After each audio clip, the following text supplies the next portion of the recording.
Es por eso que mi papá es mi papá. Borracho, no tienes ningún respeto por tu hijo, está ¿no? borracho? ¿La plata? ¿Pero qué plata? ¿Qué estás Que hablando? te tiraste la ¿Qué plata plata con estás tus hablando? amigos vagos, ¿Mi borrachos, comida? ¿no? ¿Dónde está mi comida? ¿Dónde está mi comida? ¿Cuántas bañas? ¿Dónde está mi comida? ¿Ah? No comiendo, no me toques, ¿ah? ¿Dónde está mi comida? Cállate.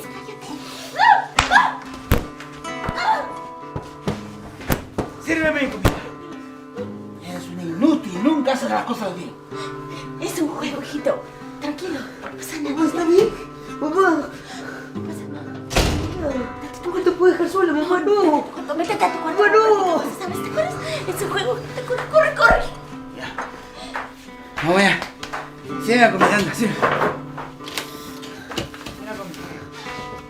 La violencia intrafamiliar en Colombia ha aumentado en un 10% en los últimos años. En lo recorrido del 2022, más de 2.100 mujeres han sido víctimas de su pareja y se han reportado en promedio 6 feminicidios, de acuerdo con Medicina Legal. La violencia intrafamiliar y las violencias basadas en género vienen aumentando desde la llegada de la pandemia. Y pasados 2 años, las cifras en vez de disminuir, aumentan, mostrando de esta forma a las autoridades una alerta para que enciendan los protocolos de prevención y atención. Hay que recordar que a este tipo de violencias también están expuestos los menores de edad. La Defensoría del Pueblo informó que durante el 2021, los funcionarios de la entidad atendieron 3.000 casos de violencia contra menores de edad en el territorio nacional, razón por la cual hizo un llamado a garantizar los entornos de protección para los niños, niñas y adolescentes frente a los recientes casos de violencia que se presentan en el país. Ahora bien, para poder hablar de violencia intrafamiliar es indispensable definir qué es familia, lo cual lo tenemos contemplado en el artículo 42 de nuestra Constitución Política de Colombia, donde define como ese núcleo de la sociedad. De ahí la importancia que tiene en analizar la problemática de la violencia intrafamiliar y buscar sus posibles soluciones efectivas y reales. Por tanto, podríamos definir la violencia intrafamiliar como ese abuso de poder que tiene un integrante de la familia por cualquiera de las condiciones que éste tenga, bien sea de sexo, condición física, condición económica e incluso la posición intelectual que tenga, hacia otro integrante o otros de los integrantes de la familia que dentro de las investigaciones que se hacen se conocen como las personas vulnerables frente al caso de violencia intrafamiliar. La violencia intrafamiliar es una violencia desleal de maltrato y de muerte. Es por eso que la mayoría de familias en Colombia proceden a actuar con las siguientes violencias en sus hogares. Primero, la violencia física, que se perfecciona con el maltrato y la agresión. Segundo, la violencia psicológica, con los tratos denigrantes, amenazas verbales, humillaciones, entre otras. La violencia sexual, con los comportamientos lascivos que van en contra de la voluntad de las víctimas, provocando así incestos, actos sexuales, accesos carnales violentos y abusivos. También se tiene la violencia económica, que se procede con que lo que pretende el abusador es quedarse con el patrimonio común de la víctima. También se tiene en cuenta la violencia de género, que podemos incluir todas las anteriores violencias, pero el gestor principal de violencia va a ser el hombre. Y por último tenemos la violencia hacia los menores de edad, que se van a componer en 3 aspectos: maltrato, abuso sexual y abuso laboral. Y por último, la violencia hacia los adultos mayores, que es una de las más indignantes porque se tiene por abandono y por maltrato, siendo así estas las violencias que se presentan a los interiores de los hogares en Colombia.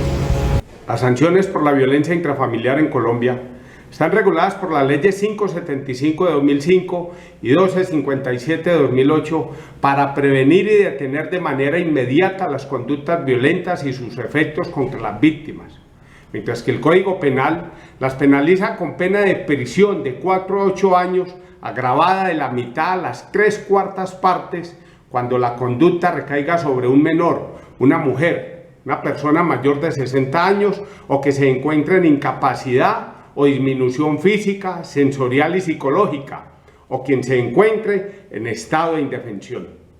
La Sala de Casación Penal de la Corte Suprema de Justicia Fijó el alcance del delito de violencia intrafamiliar indicando que de acuerdo con el artículo 2 de la Ley 294 de 1996, se tipifica la conducta cuando se dé entre los cónyuges o compañeros permanentes entre sí y siempre que mantengan un núcleo familiar. En los padres, cuando el agresor es el hijo, sin que importe si ambos progenitores conviven. En los ascendientes y descendientes, si conforman un núcleo familiar y los hijos adoptivos, porque frente a esto, igualmente este concepto de familia impone deberes más allá de la vida en común. También de uno o varios miembros de la familia en su domicilio o residencia, causada por quien no siendo miembro del núcleo familiar, sea encargado de su cuidado.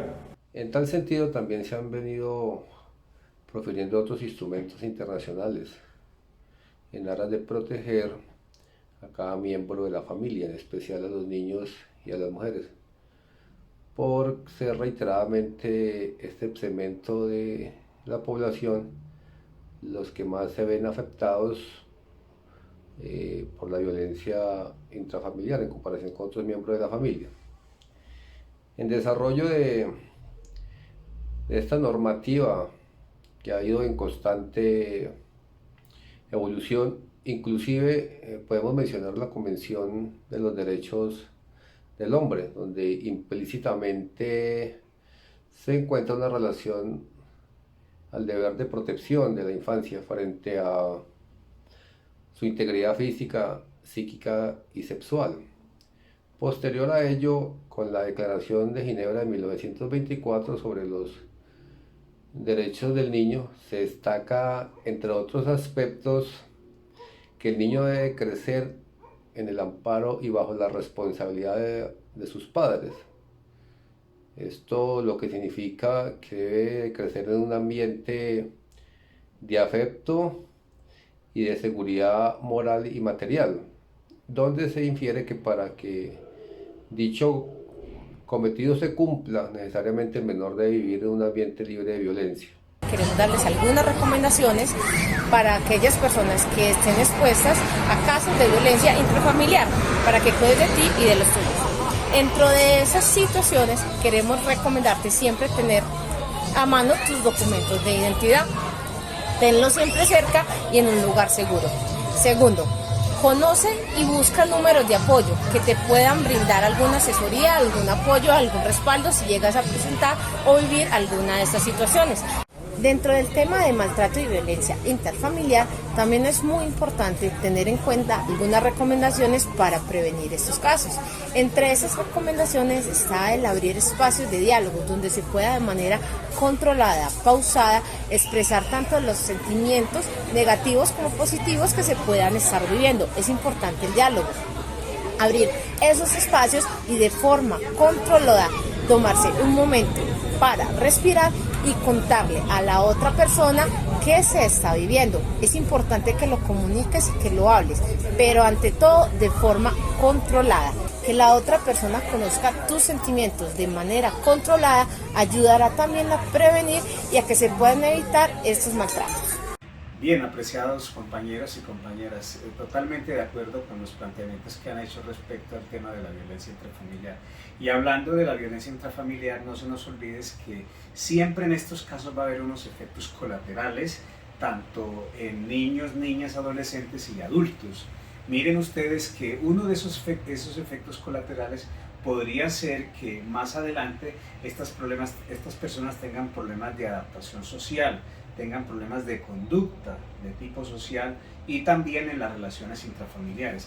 Miren ustedes que uno de los efectos colaterales gravísimos que a través de los estudios se han descubierto en Colombia es que una persona maltratada en la niñez podría ser incluso un asesino en serie. No se nos olvide el caso de Garavito, que asesinó a casi 200 niños y niñas y adolescentes en Colombia, ¿sí? Y pues esta persona se descubrió que en la niñez fue violado, fue maltratado por su padre, por su padrastro y por personas cercanas a él, empezando por una persona de una iglesia que fue el primero que lo violó.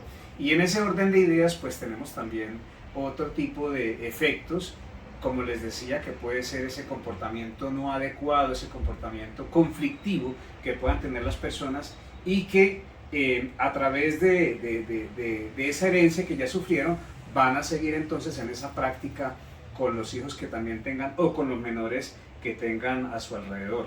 Entonces esos serían los principales efectos colaterales de estas personas que tengan problemas de violencia intrafamiliar. Espero entonces que en lo adelante procuremos tratar bien a los niños, niñas y adolescentes para que estas situaciones de tipo psicológico especialmente no se vuelvan a presentar. Muchas gracias. Cualquiera puede ser víctima de violencia intrafamiliar. Tu madre, tu hermano, tu vecina, incluso tú. Abre los ojos. No te quedes callado. Denuncia.